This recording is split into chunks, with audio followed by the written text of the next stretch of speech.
Cartoon TV.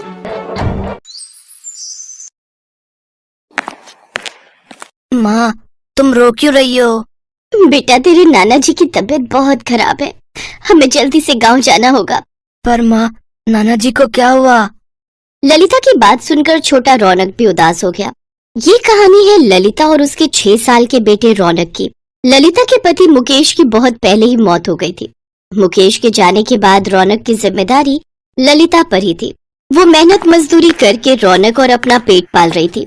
उस दिन ललिता को पता चला कि उसके पिताजी की तबीयत बहुत खराब है और वो अपनी आखिरी सांसें गिन रहे हैं। ये सुनते ही ललिता ने फौरन कुछ कपड़ों की एक पोटली बनाई और रौनक को साथ लेकर रेलवे स्टेशन की तरफ पैदल ही चल पड़ी। माँ, हम ट्रेन से जाएंगे? हाँ बेटा, इस टाइम गांव जाने के लिए कोई बस नहीं मिलेगी, इसीलिए ट्रेन से जाना पड़ेगा। अच्छा सुनो माँ, कुछ खाने को है क्या? बहुत भूख लग रही है।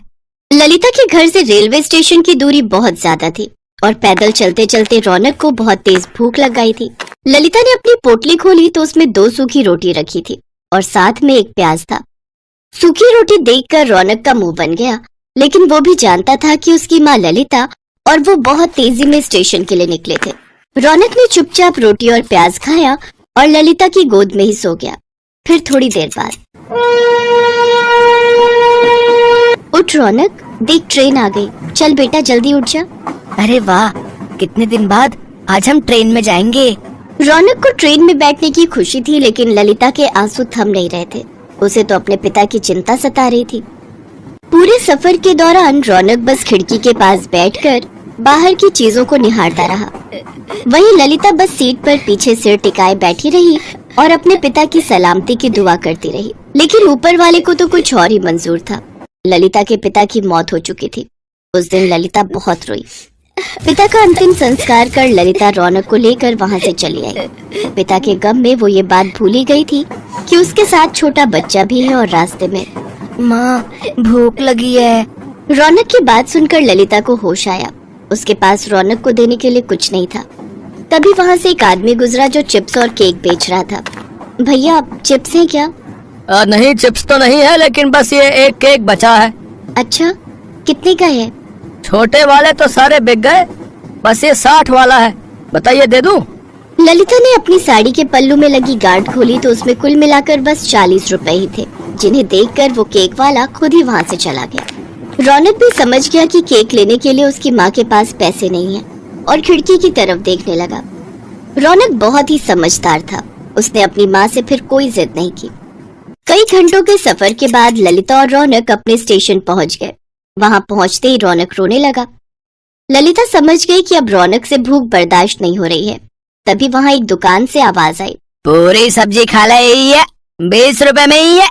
उस आदमी की आवाज सुनकर ललिता को ऐसा लगा जैसे उसकी मुराद पूरी हो गई। ललिता ने सोचा कि वो 2 आलू पूरी खरीदेगी, एक रौनक खाएगा और एक वो भी खा लेगी। उसने भी तो 2 दिन से कुछ नहीं खाया था। ललिता ने 40 रुपए देकर आलू पूरी खरीदी। वे बहुत थोड़े से आलू और सिर्फ 2 ही पूरियां थी। ये देखकर ललिता ने अपना डिब्बा भी रौनक को दे दिया। रौनक ने पेट भरकर खाना खाया और फिर शाम को। माँ, पेट में बहुत तेज दर्द हो रहा है और 3 बार उल्टी भी हो चुकी है। इतना कहते ही रौनक बेहोश हो गया। ललिता फौरन उसे डॉक्टर के पास लेकर पहुंची तो डॉक्टर ने उसे बताया कि रौनक को फूड पॉइजनिंग हुई है। ललिता को समझते देर नहीं लगी कि ये सब उस आलू पूरी की वजह से हुआ है जो उसने रेलवे स्टेशन से खरीदकर रौनक को खिलाई थी। फिर पूरे 1 हफ्ते बाद जब रौनक की तबीयत में कुछ सुधार हुआ तो उसने अपनी माँ से कहा, माँ, वो आलू पूरी बहुत ही गंदी थी, मैं उसी से बीमार हुआ हूँ। पता नहीं मेरे जैसे और कितने बच्चे बीमार होंगे उन गंदे अंकल की आलू पूरी खाकर। रौनक ने लाख-टके की बात कही थी, जिसे सुनकर ललिता सोच में पड़ गई। और फिर थोड़ी देर सोचने के बाद ललिता को उसके जीवन का मकसद मिल गया और नया रोजगार भी। ललिता ने स्टेशन के पास ही अपनी नई झोपड़ी बनाई और वहीं बड़ी सी कढ़ाई रखकर एकदम ताजी आलू की सब्जी और गर्मा गर्म पूरियां तलने लगी। आ जाओ, बस 20 रुपए में 6 पूरी और ढेर सारी सब्जी खा लो। उसकी बनाई आलू पूरी बहुत ही स्वाद बनी थी और सिर्फ 20 रुपए में अब वहाँ हर किसी का पेट भर रहा था। तभी वहाँ एक औरत आई। उसके साथ एक छोटा बच्चा भी था, जिसे देखकर रौनक ने कहा, आराम से खाओ और जितना जी चाहे उतना खाओ, इसे खाकर तुम्हारी तबीयत खराब नहीं होगी, क्योंकि ये आलू पूरी मेरी माँ ने बनाई है, उन गंदे अंकल ने नहीं। मासूम रौनक की बात सुनकर वहाँ खड़े सभी लोग हंसने लगे और सामने खड़ा आदमी अपने बासी आलू पूरी के डिब्बे समेटने लगा।